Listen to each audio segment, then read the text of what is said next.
Welcome on in, golf fans. It's your boy Gsluke here with our DFS and betting preview for this week's Cognizant Classic. It's my hometown event, gonna be there Wednesday through Sunday. Stoked to see a better field this time around and one of the most intimidating courses that we see on the entire schedule. Looks like it could be a little bit firm and fast this year. Some normal Florida breezes as we typically see at this event, which should lead to some pretty hard scoring even with an extra par 5 out there this year. So gonna touch on PGA National, what to expect from the championship course, and of course afterwards some of my top DFS and betting plays of the week to give you an idea of the types of players that I'm looking at to shine out there at the Cognizant. Stoked for this event, going to be there all week. Like I said, let's go ahead and start it off with a look at the golf course this week, the PGA National Champion course. This is probably the hardest week on the PGA Tour to get a winner and to find the right skill set in DFS. So we'll talk a little bit about a few stats that you might want to use for your analysis, but this is a week to try and take a step back from the modeling, take a step back from even some of your recent form metrics, and just try and think through some of the logic of this week. Try and find some of the game theory value. The reason for that is all of the water that we have around this track. On 15 of 18 holes at PGA National, you're going to have some sort of water hazard in play, and you also have out of bounds in play on a solid 6-7 holes as well. So it's not just the fact that you can have drops out there. You can end up having to re-tee in a lot of scenarios as well. So when you look at some of the averages here, your greens in regulation, fairways, maybe slightly harder to come by. Same thing with your scrambling rates, some of your putting stats, maybe slightly lower here than your PGA Tour average, but where you really see that difficulty come in is with all of the penalty strokes that you'll have. So the reason why it's so hard to handicap this event is even your best players, even your most accurate players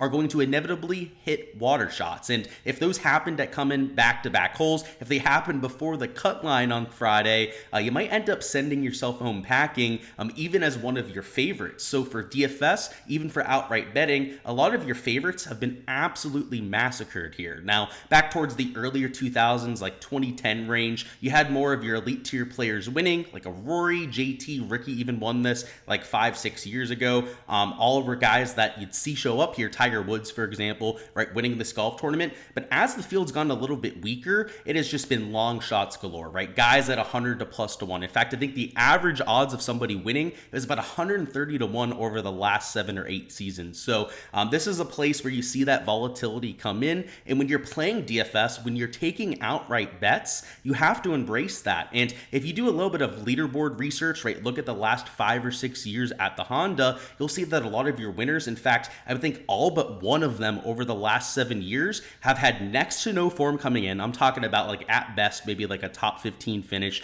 In a lot of cases, a bunch of missed cuts before their win at this event. And on top of that, didn't have the best course history. I mean, almost all of them had a missed cut. A lot of them, their best start was like a T35 or something like that, and then went out there and won this golf tournament. So the reason why I start with that is to kind of warn against being a huge model, a huge, nerd this week when looking at some of these stats. It can get you a little bit off balanced, and unless you're looking at a really low owned play, right, you're trying to find a diamond in the rough, I don't know if it's all that valuable. So in terms of what I'm looking at, approach play matters at a course with all this water, but unfortunately, there's not really one proximity bucket to hone in on. There's a shot in pretty much every proximity bucket. It's real balanced compared to your PGA Tour average. So I'd look at a pretty balanced portfolio over those different approach ranges. The one key stat that I think you can hone in on might be bogey avoidance. There's a little bit of an art form, right, to course management, right, making sure you avoid spots of bother, and a lot of your top bogey avoidance players have really done well at this event over the years. On top of that, driving accuracy has also been correlated to success. A lot of your top end winners, Russell Henley, Matt Kuchar, Chris Kirk, I mean, even to some extent Sepp Straka are all relatively accurate drivers of the golf ball, but it's not your end all be all. You've also had guys like Keith Mitchell in here, Ricky Fowler, Rory McIlroy, even Justin Thomas, right, who's not all that accurate off the tee. So it's not something that you have to have. I mean, even the approach play, right? We've had guys like Justin Suh almost win this golf tournament and not be a very good approach player. So just don't feel like the stats are going to leave you off of any one player, right? This is a week to take some chances. It's a week to be a little bit of a gambler with your exposure. And you'll see that with the players that I'm taking for sure. Putting, you've got Bermuda grass greens. The one thing I'll say is that it's a different surface than we've had for really the last 5 or 6 months. We've had Bermuda at the Sony, even over there with some overseeded greens at the Amex. I believe believe also overseeded over there at the Century Tournament of Champions. But now we've got the true sticky, grainy Bermuda grass, right, that Florida is known for. So a lot of the putting stats that, might have been going sideways for a few players over the last month or so, might be time to look at those to regress, right? Players that are more comfortable on this Bermuda grass, and now that we've got them down in their home state, a lot of times they turn it around rather quickly. So if it's somebody that's been ball striking the ball well, right, over the last month or so, but maybe hasn't been filling up with the putter, well, you might see that guy kind of turn it around here, right, and pop out of nowhere for a win. Keith Mitchell did that, was losing well over a stroke per round putting before he went out there and won the Honda that year. Back, was it 6 years ago? A lot of your recent winners have been like that. Like Sepp Straka wasn't putting that well. Same thing with Chris Kirk, right? Out there on that West Coast POA, not really known as a solid putter, but you got them back on their home surface, guys that were hitting the ball reasonably well. Sepp's form was actually pretty trash. So he's the one true outlier. I mean, he had no form coming in, no course history whatsoever, went out there, won the golf tournament. Embrace that, right? Guys that have maybe been on that downswing with the putter might turn it around this week. Around the green on Bermuda is a complete skill set of its own, right? There's an art form to, using that bounce on Bermuda grass. So you definitely want to look at some of those stats specifically. In terms of comps, we've got TPC Southwind, TPC Sawgrass, and Bay Hill Club and Lodge, two of which are Florida golf courses with a lot of water. And then Southwind up there in Memphis has the most water balls of any course all year. So all three of these tracks bring that water volatility to the table. API, maybe even a little bit more difficult than what you get this week, but over there in Memphis, also at the Players Championship, are two pretty similar difficulty type of golf courses. Sometimes slightly better winning scores at both of those events, a lot of because the better field strength that we get at them, one being, of course, nearly a major, right? The Players, and also the playoff event out there with the FedEx St. Jude. But from the leaderboard and skill set perspective, I think a lot that you can glean from looking at those tournaments. All right, and now for some of our top plays. And, now that we're de-emphasizing some of that form, we're de-emphasizing the modeling this week, I'm more so looking for long-term, just high pedigree players that do something well, that fit one part of that model I was looking for. And while on some weeks I'm a little bit more exclusive with the players that I'm taking, right? If it's a course that's ball striking heavy, right, I'll just lean into those ball strikers. This week, you're just trying to find some sort of breadcrumb that makes you think that they have a chance. And these three players, especially in terms of our outrights, right, three core plays we'll touch on here. Also a few value plays towards the bottom, which aren't necessarily outrights I'll be taking, more so DFS value plays, probably some top 10, top 20 bets on a few players. These three guys up top, I think have sneaky upside to break the slate this week in DFS. And of course, there's a reason why I took him outright. So first off, I got Matt Fitzpatrick at 10,600. I got him for an outright at 30-1. And the idea here is that he plays well on positional golf courses, and he also plays particularly well on Bermuda grass. If you take a look at his putting numbers, he's gaining close to 2/3 of a stroke per round. On top of that, Matt Fitzpatrick has had a lot of his top end finishes, top 5 near wins on the PGA Tour on Bermuda grass, shorter tracks like the RBC Heritage, where he went out there and actually won last year, right, over Jordan Spieth. Year before that, he was also in contention. So there's something to the around the green numbers with Matty Fitz, which are also a lot better on Bermuda. So if you take a look at his last 12 measured rounds, I mean, they're not sexy by any means, right? But he's losing 0.64 shots gained putting, which is just not what we're used to seeing from Matty Fitz. In fact, if you take a look at his last 3-4 starts, he's had events where he's gained on approach. WM Phoenix Open was the only event that he gained with the flat stick, and that was a week where we had overseeded Bermuda grass greens. So, it's the only time we've seen him have any sort of success, and it's on not the same kind of surface, right? It's not an overseeded Bermuda that what we're going to have this week, but it's a lot more similar than that POA grass that we saw for those 3 or 4 other golf tournaments. So he's one of the players that I think has been ball striking the ball reasonably well, right, over the last month or so. It just needs to get it going with the short game, which is typically his strong suit, right? Normally one of the best putters in all the PGA Tour. Now we get him on that surface, which should make him a whole lot more comfortable. And in the past, we've had a few of these guys that have been, maybe average at best heading into this tournament win. That's kind of what it's happened in the past, right? With Keith Mitchell, it was that putter turning around on that Bermuda grass. maybe that happens for Matty Fitz out there. And if he continues to play like he is tee to green, right, that's probably a top 25. If he improves and plays like the Matty Fitz we know he's capable of course, a U.S. Open champion, this golf course, right, you have to be just as precise as a U.S. Open,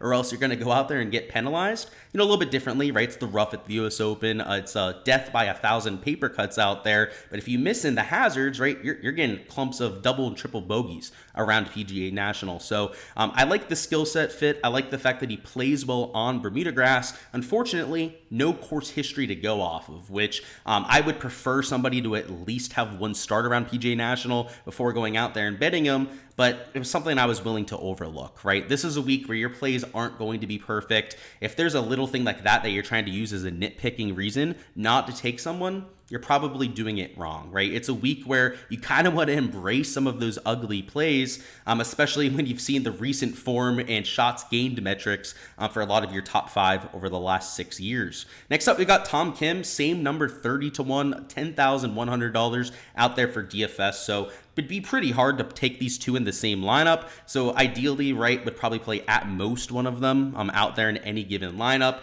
But what I like about Tom Kim is also no course history, right? So I don't love that. Let's start with the bad, right? The fact that he has no course history, but I like similar type of skill set, right? Accurate off the tee, very positional, thinks through the golf course before going out there and playing, is also somebody that has an extremely low bogey average. Matty Fitz has tournaments where he'll make a ton of bogeys, but in general is pretty clean with the scorecard, particularly when he gets into contention. Well, Tom Kim's like a top 10 bogey avoider on tour, and was as a rookie, which is extremely impressive for somebody as young as he is. Elite iron player, we know who he is from tee to green, right? We look at the last 36 rounds. Matty Fitz has been struggling a little bit. Not so much for Tom Kim, right? Tom Kim's been playing pretty well, gaining in both shots gained categories. And despite that, right, I think he's going to be relatively low owned, right? I think people would rather play a Russell Henley with this course history, and Eric Cole, who nearly won this event last year. Heck, I think they'd even rather go down and play a Sunjay or a Minwoo than go up here and click a Tom Kim at over 10 grand, right? That price tag, that psychological difference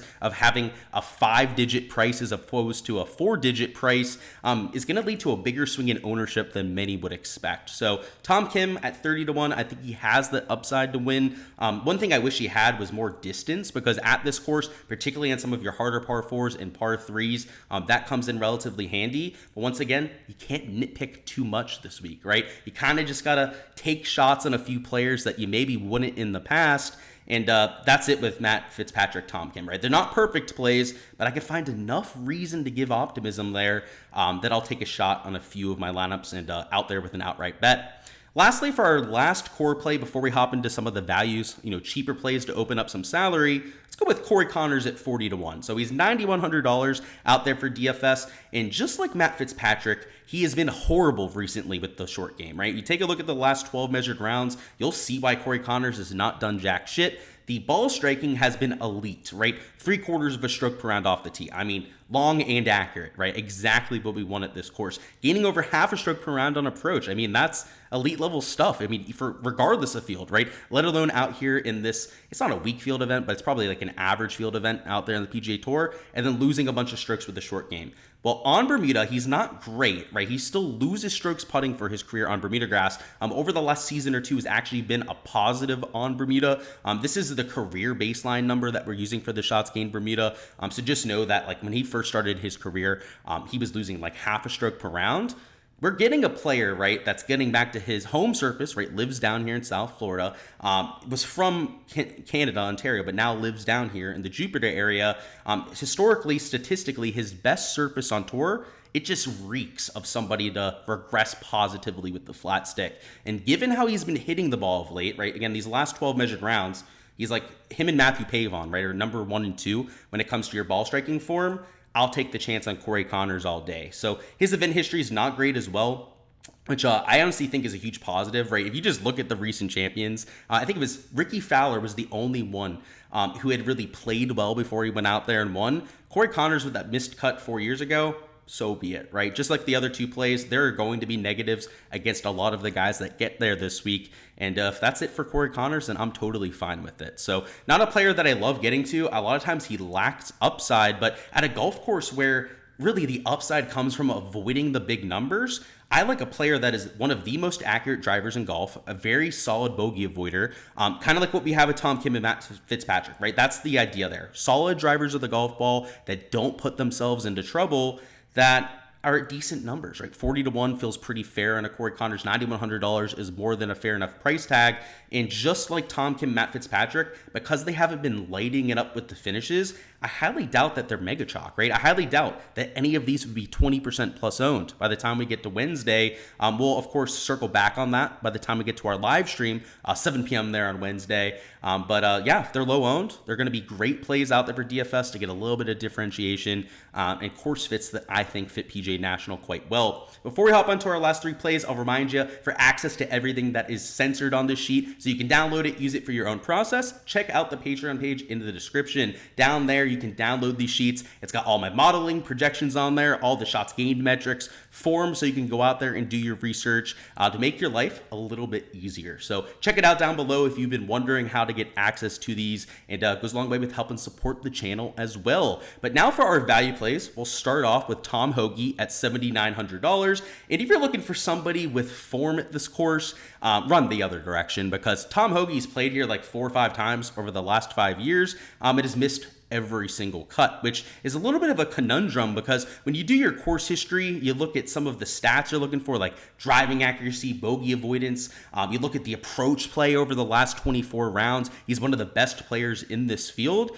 It's kind of weird that he hasn't played well here, right? He's relatively accurate off the tee. Now, he doesn't hit a ton of fairways. I was about tour average in that category, but in terms of distance from center of fairway, which is a different way to calculate driving accuracy, right? Rather than looking at whether you hit it in the short stuff, if you miss, it's how much do you miss by, right?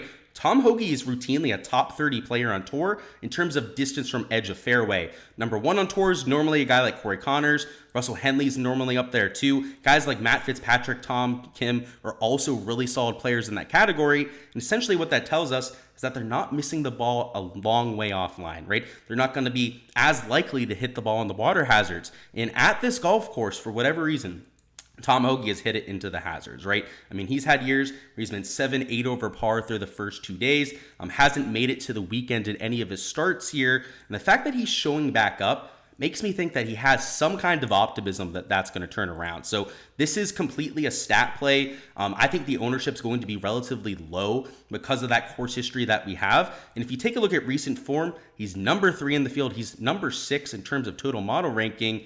There is a lot to like about Tom Hoge here. So recent form, just to give you an idea, right? 8th, 17th, 6th, 56, T17. If we get anything like 15% and lower on a Tom Hoge, I'm going to be a huge buyer there, right? And if he is 15% owned, he will be a little bit chalkier than some of the other guys in this range. But because he's playing so well, I think he should be a little bit higher owned than the other guys around him. And honestly, this is just my, hunch over here on a Monday, but I think he's probably going to be closer to like 10% ownership, which I think would be reasonable for a player with his kind of upside. But once again, if you're looking for any sort of course history, I'm not on this kind of week, then don't play a Tom Hoge. He's probably not your guy. Next up, we've got ourselves Akshay Bhatia, who was in contention through the first 2 days, had played beautifully out there in 2023. He's from the area, has played this golf course, he said on the record, over 100 times. So I wasn't surprised to see him go out there and have success. The thing that I'm surprised about is that he's $6,900. Like, what are we doing here, DraftKings? This is a guy who's won on the PGA Tour. He's actually been really solid over his last 12 measured rounds. He's number 6 in the field when it comes to that rank, and loves the course, right? Talked about it in his pressers last year, played pretty well, right? Ended up folding over the weekend, which is why I think he's down here at $6,900, but it was one bad round, right? He finished T49 because he nearly shot 80 out there on Saturday. Bear Trap absolutely punished him out there in that pressure cooker on Saturday. But now he's got that year under him, right? He's got some experience to work with, and he's a much more accomplished player now, right? And he's playing some of the best golf that he's had in his career. So I think that Akshay is going to get some attention, but because he's down here in the 6K range, I can't see him being over 10%, right? So if he's like an 8-9% owned Akshay Bhatia, that is totally fine with me, right? I'll take 16 to 18%, get some leverage out there, and at $6,900, this is somebody I would take for an outright, right? So I meant to mention this with Tom Hoge. Might even take him outright this week, but definitely eyeing him up for a top 10 when we get the odds on Hard Rock Bet. Akshay Bhatia, I am for sure going to take an outright. Now, his outright odds on Hard Rock Bet are horrible right now, so we'll let those drift in our favor by the time we get to Wednesday. But at the very least, when we get top 10, top 20 odds, if we get something that's comparable or at least competitive compared to the rest of the betting industry, I'll probably take a dabble there too. So $6,900, a player that has experience here, more so than you see with his track record, a guy that I'm willing to get to. And the form, right, just to show you, last 12 measure rounds, maybe not amazing. Tom Hoge is amazing, right? 1.5 shots gained approach per round. That's what we want, right? That's why we're playing him on a week like this. But if you go down to $6,900 Akshay Bhatia, you'll see that it hasn't been horrible, right? It's not great. He's been fine off the tee on approach, right? Gaining in both categories, about half a stroke gained off the tee per round. That's pretty solid, actually. And then gaining with the flat stick, which is not a huge regularity for Akshay Bhatia, which is why I don't understand this price tag. So it does make me a little bit worried about the ownership, the fact that he is so mispriced. But like I said, if he's 10% or lower owned, then sign me up. I'm going to have plenty of them in my lineups. And our last value play is somebody that I'm eyeing for a top 10, top 20, and it is $5,900 Andrew Novak, who is a hometown guy. He's from Kings Academy, went to high school there with a few of my friends. I've been a pleasure of playing on the range with Andrew before, and the kid's an absolute striper, and he's played well the last few weeks, right? So over there at the WM Phoenix Open, I think he might have Monday qualified. He hardly got into the field. All I know is that. And if you take a look at this form, it might not look great from like the finishes perspective, but this guy's been in contention the last few weeks, right? T8, right? A couple missed cuts before that. In fact, I think it was like 6 straight missed cuts. And now making him down in his hometown, a course that he's also probably played like 100 times before. And like I said, the shots gained metrics don't reflect how well he's been playing, right? He had a few events before that where he was ejecting, right? Finishing nearly dead last during the fall swing early events in 2024. But now he's coming in off 2 top 8 finishes. So I love that top 10. I love that top 20 equity out there for him. If we go down to $5,900, he's not played horribly here, right? He has 2 years experience, so that's great, right? Missed the cut his first year. Maybe it was the first year nerves, right, of being in your hometown, but T29 last year. And a T29 at this sort of price tag would be more than enough to get into your lineups. And he's got that experience here, right? So I don't think a lot of people know that Andrew Novak's a local kid. In fact, I'm probably one of the only people that would know that. Obviously, his caddy, people that really follow him would know that. But in terms of touts, in terms of fantasy people out there, that's not like a regularity, right? Not a lot of people know that. Akshay Bhatia, same thing. That's not like a well-known narrative out there. So for guys like Akshay, guys down here like an Andrew Novak, might be a little bit of utility in taking them at reasonable ownership numbers. Now, just like Akshay, right, 2 top 8 finishes is going to put some attention on Novak here, but I don't think it's going to be like 10% ownership, right? I think something like 5 to 7% would even be on the high range for what we're going to get with Andrew here. So with that top 10, top 20 bet, with all that salary that it opens up in DFS, I think he's worth a few looks on a week like this. Alrighty guys, that is all I've got for the DFS and betting preview this week. Appreciate all the support here on the channel as per usual. Go ahead, smash that like button for me on the way out of here. And unfortunately, no course breakdown. I had a little bit of technical issues earlier. Actually had a hard drive corrupt multiple times after trying to record.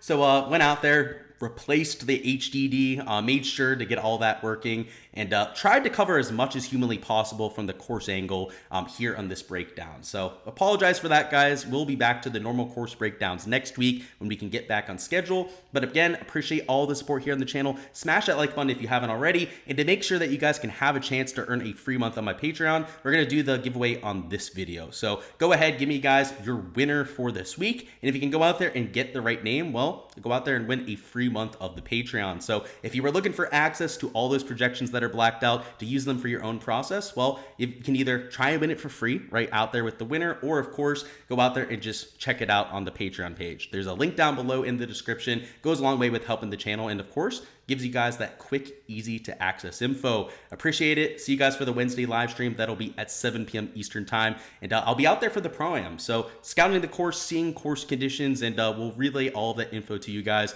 out there on Wednesday evening. Until then, best of luck this week, and maybe we go out there, cash a few outrights, and take down a GPP or two.